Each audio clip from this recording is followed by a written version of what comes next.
I still remember the exact moment I found out. Funny how moments like those get burned into your memory, the ones that change everything.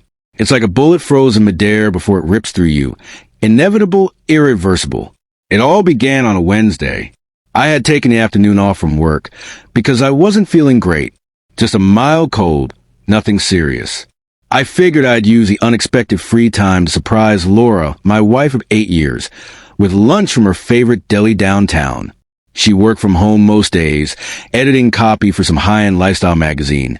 So I imagined I'd drop in, give her a quick kiss on the forehead, and play the role of the thoughtful husband.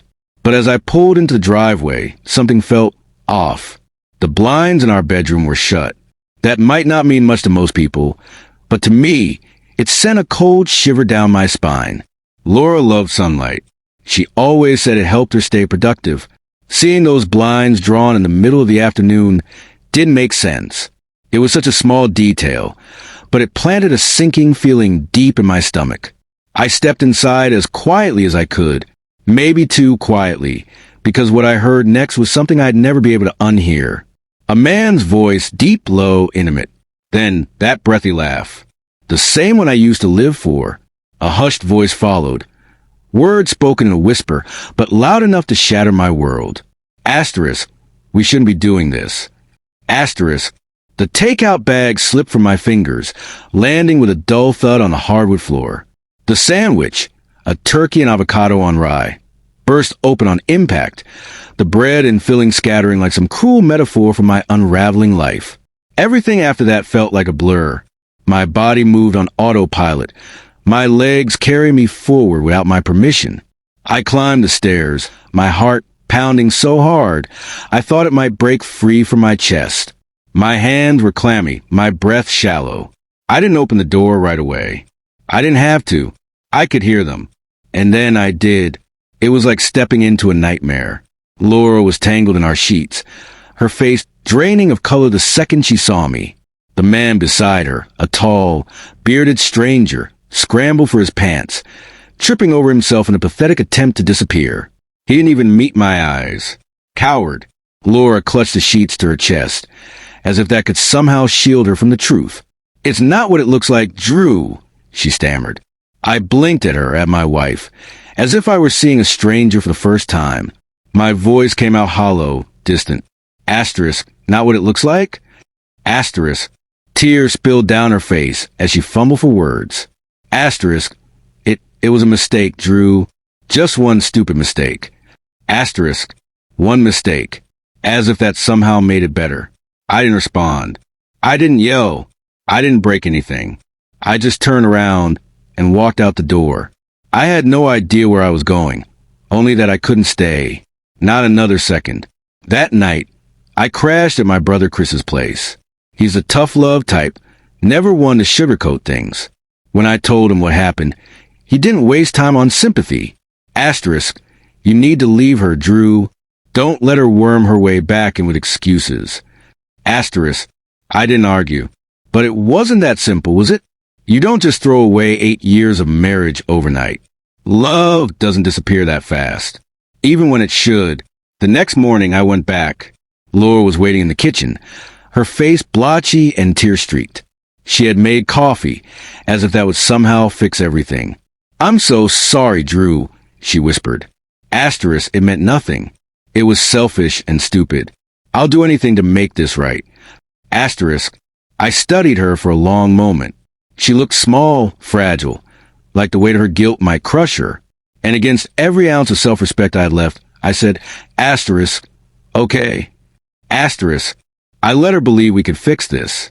Let her think I was the kind of man who could forgive betrayal and move forward.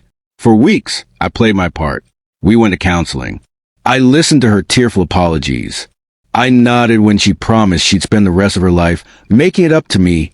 "You're stronger than most men," our counselor told me one afternoon. Strong. Right. Laura had no idea what was coming. The first thing I did was hire a damn good lawyer. Over the next month, I built my case, piece by piece. Because in a state with at-fault divorce laws, cheating comes with consequences. While Laura sobbed about how she couldn't live with herself for what she'd done, I was already planning my way out. I documented everything. The messages I found on her phone while she slept, the late-night calls, the receipts, even the emails, those asterisks were the hardest to read. Seeing her words, typed out in black and white, telling him she was tired of her dull marriage. That one cut the deepest. Once I had everything I needed, I wrote the note. Short, straight, to the point. Laura, you were right. It was just one mistake. But you'll spend the rest of your life regretting it. I left it on her pillow.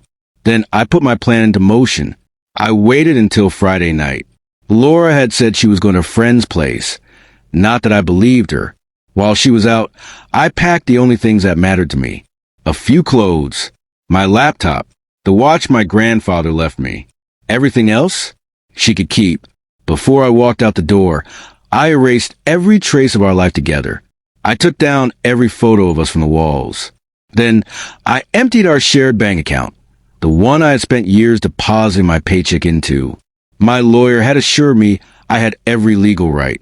Laura's infidelity had voided the marital contract. But the best part came next.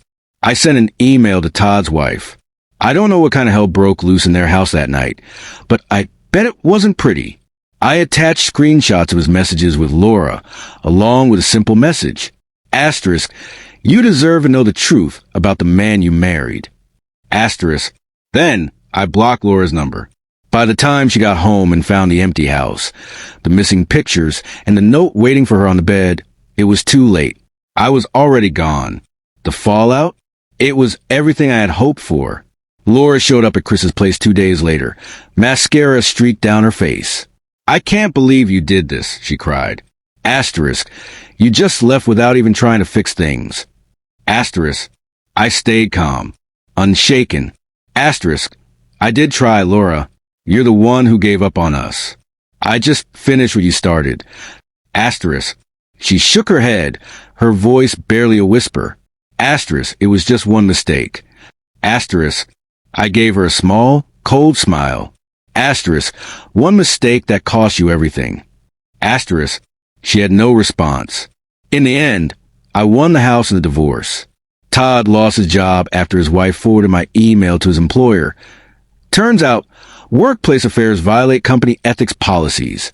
Laura ended up in a tiny one-bedroom apartment downtown.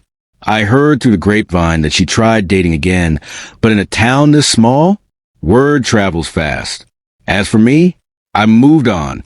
It wasn't easy. 8 years is a long time, but it felt damn good knowing I hadn't let her walk all over me. A year later, I ran into Laura at the grocery store. She looked different. Older, like the weight of her choices had finally settled on her shoulders. "Hi, Drew," she murmured. I gave her a polite nod. Laura. An awkward silence stretched between us. Then, finally, she whispered, I still think about you, about what I did. I'm so sorry. For the first time, I looked at her and felt nothing. No anger. No sadness. Just peace. I hope you learn from it, Laura. I really do. And with that, I walked away. Some mistakes you don't come back from. She learned that the hard way.